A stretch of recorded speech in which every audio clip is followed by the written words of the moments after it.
Perubahan sosial memiliki makna yang sangat luas dan mencakup berbagai segi kehidupan di dalam masyarakat, seperti sosial, politik, dan budaya. Perubahan sosial ini dapat berupa sebuah kemajuan atau progres, bahkan perubahan sosial ini dapat berupa sebuah kemunduran atau regres.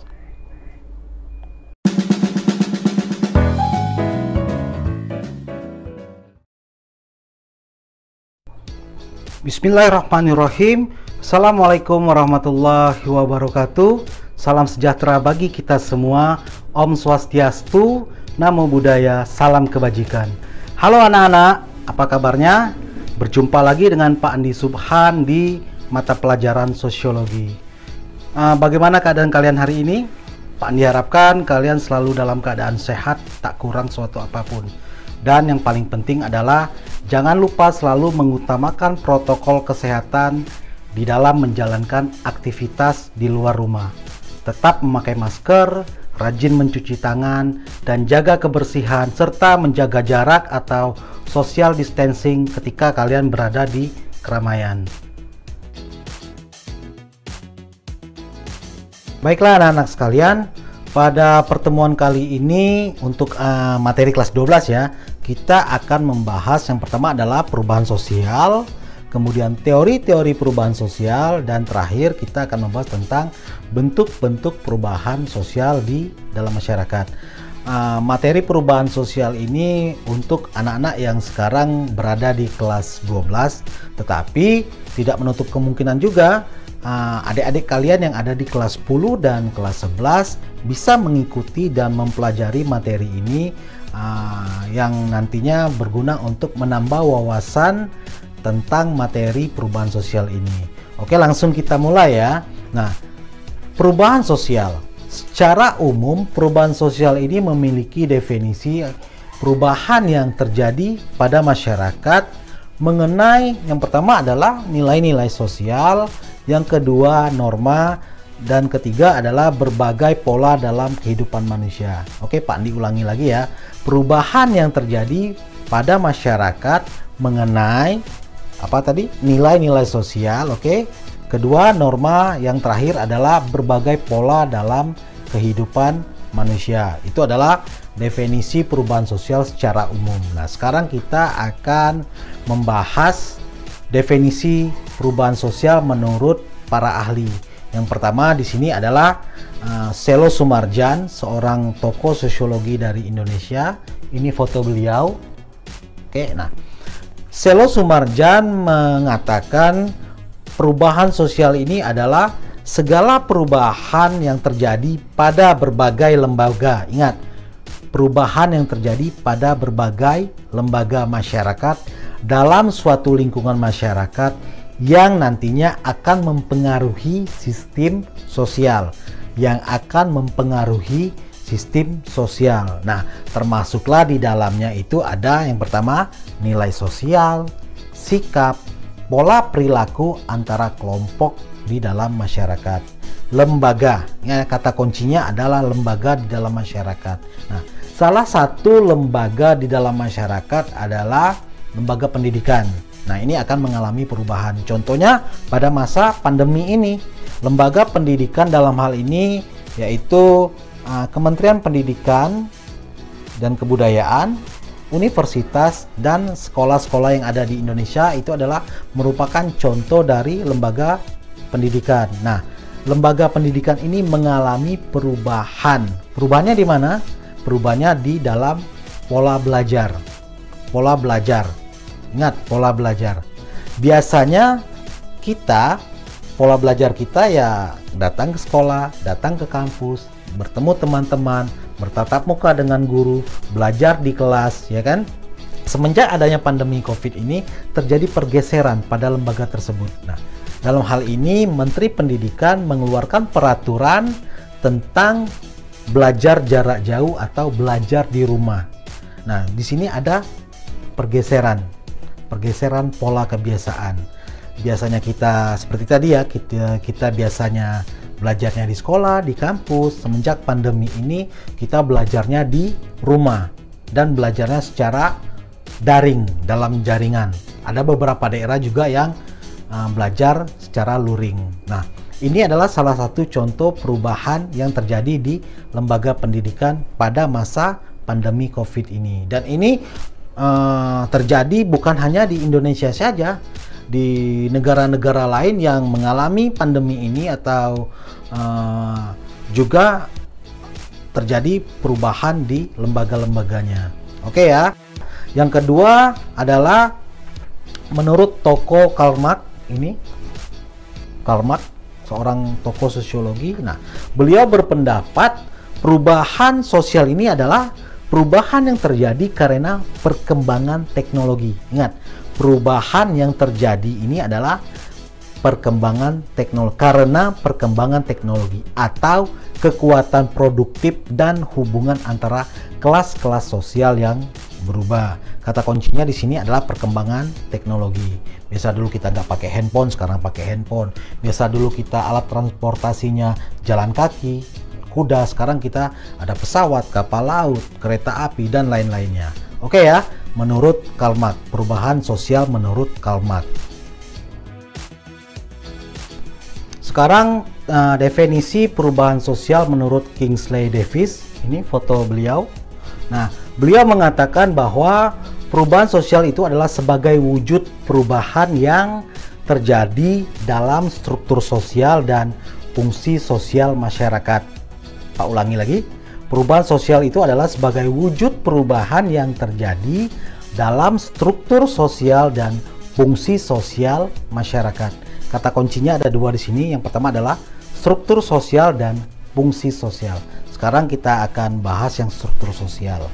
Nah, struktur sosial ini adalah susunan yang ada di dalam lapisan masyarakat yang bertujuan untuk mempermudah dalam memberikan beragam tugas dan tanggung jawab kepada perorangan atau kelompok agar tercipta keteraturan sosial dalam hidup.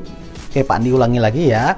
Susunan sosial yang ada di dalam masyarakat yang bertujuan untuk mempermudah dalam memberikan beragam tugas dan tanggung jawab kepada perorangan atau kelompok agar tercipta keteraturan sosial dalam hidup. Nah, struktur sosial ini ada dua bentuk. Yang pertama adalah stratifikasi dan diferensiasi. Contohnya, misalnya pemilik modal mempunyai kedudukan yang lebih tinggi dari buruh atau karyawannya. Oke, yang kedua adalah fungsi sosial. Nah, ketika kita bicara mengenai fungsi sosial, berarti kita berbicara tentang status dan peran. Ingat ya, status dan peran. Nah, di sini status dan peran adalah bisa kita ambil contoh misalnya kesetaraan gender antara pria dan wanita. Kalau dahulu posisi-posisi penting itu dipegang biasanya oleh pria, pendidikan pria, apa-apa pria. Tetapi sekarang, pada masa sekarang ini itu tidak ada lagi terjadinya kesetaraan status dan peran antara wanita dan pria.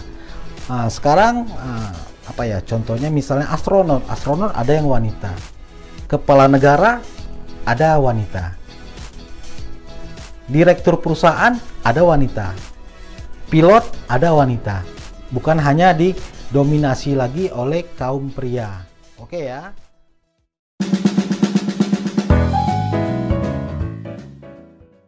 Baiklah anak-anak, setelah kita sudah mengetahui definisi perubahan sosial dari beberapa tokoh sosiologi, sebenarnya banyak ya, nanti kalian bisa cari sendiri untuk tambahan tokoh-tokohnya. Selanjutnya kita akan membahas tentang teori perubahan sosial. Nah, untuk teori yang pertama adalah teori evolusi ya. Teori evolusi ini beranggapan bahwa perubahan sosial itu memiliki arah. Dia memiliki arah yang tetap yang dilalui oleh semua masyarakat. Jadi masyarakat berubah dan berkembang dari tahap peradaban sederhana menuju tahapan-tahapan yang lebih kompleks dan membutuhkan waktu yang sangat lama atau lambat, bisa ratusan tahun bahkan ribuan tahun. Nah, seorang tokoh sosiologi yaitu Alex Inkeles membedakan teori evolusi ini menjadi 3 kategori ya. Yang pertama adalah Unilinear Theory of Evolution, katakan masyarakat itu harus melalui suatu tahapan tertentu untuk berubah. Berarti secara bertahap.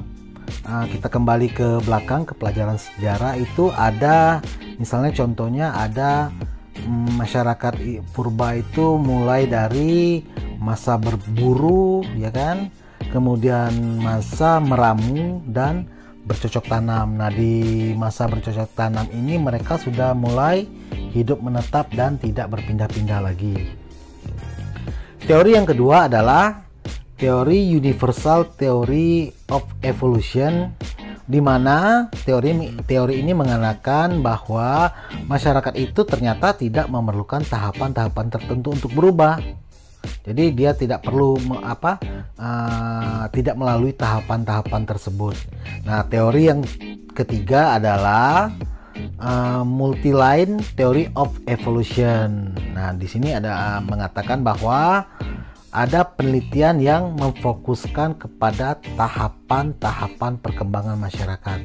Jadi di sini ada penelitian khusus yang memfokuskan bagaimana sebuah masyarakat itu bisa berkembang. Oke ya. Selanjutnya setelah kita membahas teori evolusi dan kategori-kategorinya menurut Inkeles, kita akan masuk ke teori yang kedua, yaitu teori perkembangan atau linear. Nah, anak-anak sekalian, teori perkembangan ini percaya bahwa perubahan sosial ini dapat diarahkan ke titik tujuan tertentu. Misalnya perubahan dari masyarakat tradisional ke masyarakat modern, dari pertanian tradisional ke pertanian modern. Jadi memang perencanaan ini direncanakan oleh pihak-pihak tertentu. Jadi mereka menganggap bahwa perubahan sosial ini dapat diarahkan ke titik tujuan tertentu. Selanjutnya yang terakhir adalah teori siklus. Nah, teori siklus ini beranggapan bahwa perubahan sosial yang terjadi pada masyarakat itu adalah merupakan sesuatu yang tidak bisa direncanakan atau diarahkan. Nah, ini bertolak belakang dengan teori perkembangan tadi. Teori perkembangan bisa diarahkan, sementara di teori siklus ini tidak bisa direncanakan atau diarahkan. Teori siklus ini juga beranggapan bahwa perubahan sosial ini bisa terjadi kembali, terulang kembali. Jadi siklus ya, berulang-ulang. Salah satu contohnya adalah misalnya model celana. Kalau dulu itu terkenal itu celana baggy ya, celana baggy atau celana jute bray. Nah, sekarang sudah hilang, kemudian muncul lagi.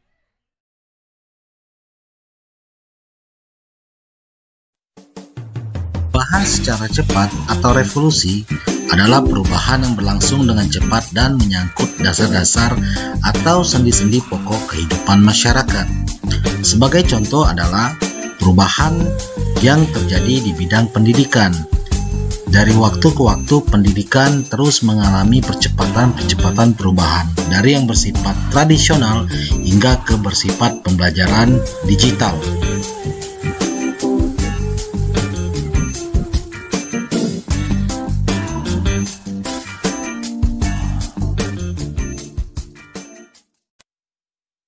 Perubahan secara lambat atau evolusi, perubahan yang membutuhkan waktu yang sangat lama. Dalam proses terjadinya perubahan ini membutuhkan waktu dari ratusan tahun, bahkan ribuan tahun. Misalnya, dari zaman berburu dan meramu ke pertanian tradisional hingga ke pertanian modern yang menggunakan alat-alat canggih. Perubahan besar.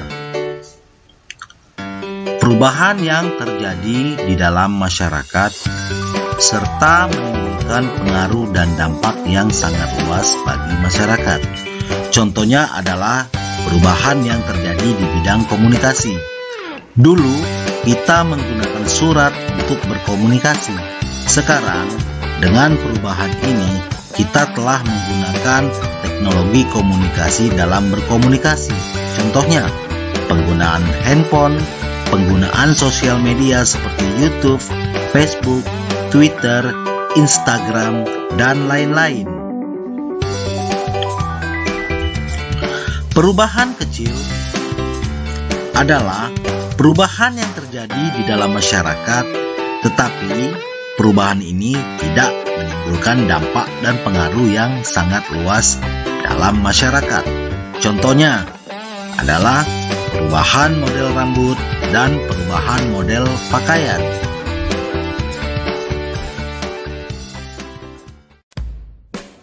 Perubahan yang dikehendaki atau intended change.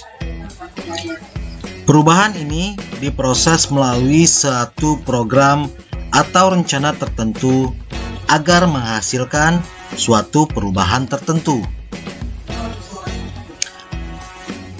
Pada perubahan yang dikehendaki ini memiliki beberapa tahapan. Yang pertama adalah tahapan perencanaan, pelaksanaan, monitoring, dan evaluasi. Pihak-pihak yang menginginkan perubahan ini disebut agent of change.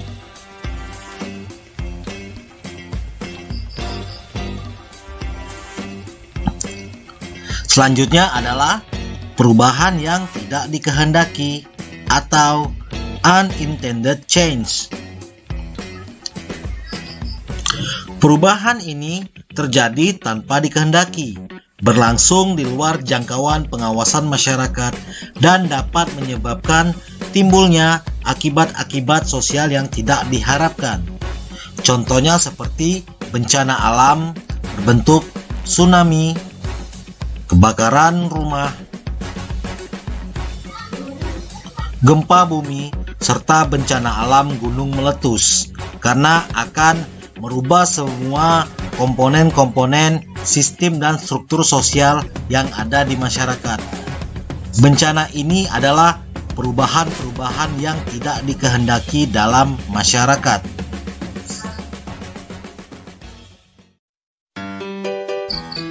Demikianlah pemaparan singkat materi tentang perubahan sosial yang terjadi di masyarakat. Saya ucapkan terima kasih. Wassalamualaikum warahmatullahi wabarakatuh.